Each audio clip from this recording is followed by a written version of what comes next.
আসসালামু আলাইকুম, ঈদ মোবারক সবাইকে জানাই।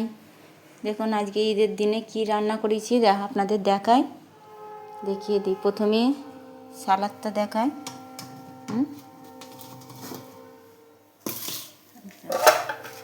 গরুর মাংস আলু দিয়ে করে, গরুর কলিজা,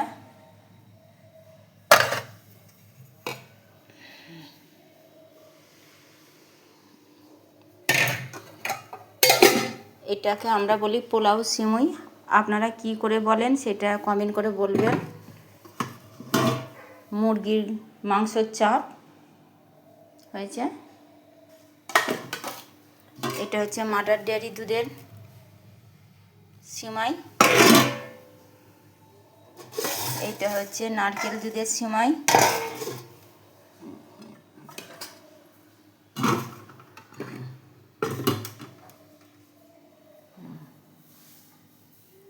এটা হচ্ছে ডাঁটা দিয়ে, ঝিঙে দিয়ে, মাছ দিয়ে।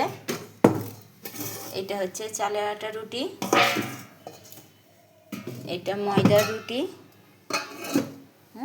ভাতও হয়ে গেছে। এবারে করছি দই বড়া। দই বড়াটা দেখ।